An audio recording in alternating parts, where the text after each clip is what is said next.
And welcome back. It's now time to check in with Tom, who's live over at the Resource Center this morning with your disability rep, Rory Rickstrew. Tom, good morning. How's it going?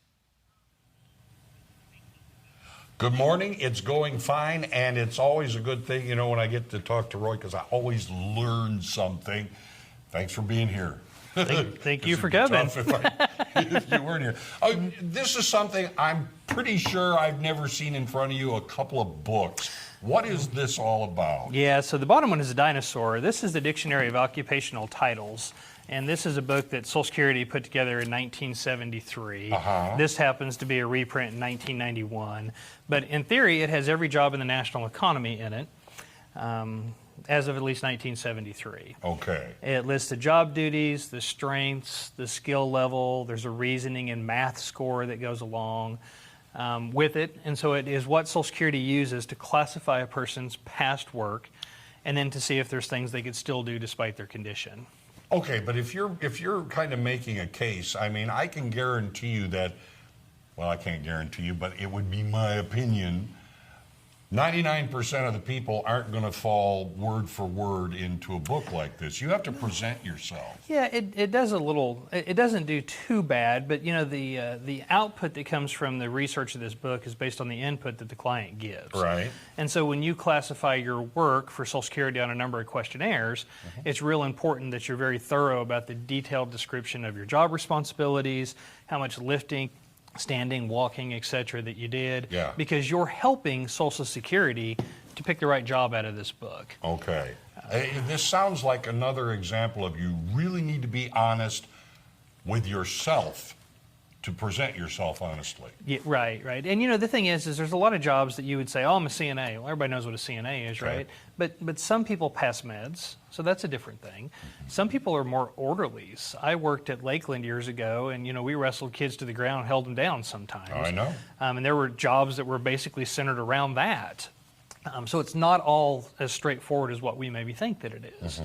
Orderly, CNA, nurse aide, chore, household chore maker, companion. There's a job where you sit and play cards with people, and that's the entirety of your job duties. Cards, board games, read to them. You help keep the folks who are on hospice company. That's a whole lot different than a CNA, where you may be turning and twisting and lifting and transferring people. You may be using a Hoyer lift, for example. They're different things. And in our layman's terms, we come in and say, oh, I was a CNA, but that's maybe not necessarily what you really were. Right, and every job tends to have something a little bit different about it, like, oh yeah, well, I have to move this thing daily. And that's not necessarily your job, but that's what you do. Well, sure. And you know, there's other jobs too that sometimes you, like blueprint reading, for example. A lot of people work construction and build houses. Okay, but do you read blueprints? Do you hang trim? Are you doing plumbing? Are you a sheetrock person? There's so many things. Some people are concrete workers that work construction. So saying I'm a construction worker really doesn't tell us very much at all. And that's kind of the takeaway today. Sometimes you also get, what would you consider it? You get little extras here and there, and that's something that, what, needs to be accounted for? Yeah, if you're talking about job duties, extra job duties that a person gets, sure.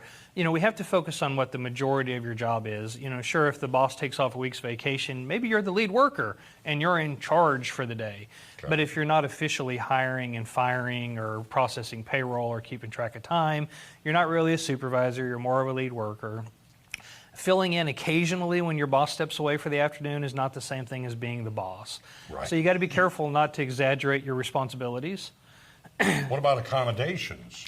Last thing I'll say there real quick, go ahead. You also want to make sure you don't overstate your importance, right? So everyone at the Resource Center knows that this place wouldn't run without me. I mean, not really, but that's the way people see themselves a lot of times in their jobs, and you may not be that important in reality. Right? Okay. I always tend to think of everybody's replaceable. Yeah, it's just a matter of time. Most definitely. But, you know, people kind of have this inflated view of how important they are to their employer, and a lot of times it's just simply not accurate. Okay. In regards to accommodations, there is a rule within Social Security that if you work with accommodations and your boss will provide those, they can put you back into a similar job and assume the accommodations will be there for you. And so it's real important that when you talk about these extra accommodations or breaks that your boss gives you, there's a difference between it being the formal policy of the employer versus the boss is looking the other way, or gentleman's agreement. Gentleman's agreement, yeah. Right. So, maybe we have to sit down every so often because we're short of breath. If that's not part of our official agreement, it's just our boss turning a blind eye, they're different things. So when you talk about that extra accommodations you get from your boss, make sure you focus in on the things that are legitimately documented that you and somebody in human resources have agreed to. And that's why you need to speak to an expert. And there's the guy right there. Now, people can call you directly. They can. The 417-812-6698 rings directly to my desk. If I have a client in my office, I won't answer it. Julie picks it up for us then. But I do my own work. I handle all my own cases. Give me a call directly and we'll chat. There he is, Roy Rickstrew, your disability rep. So give him a call, everybody. Back to you.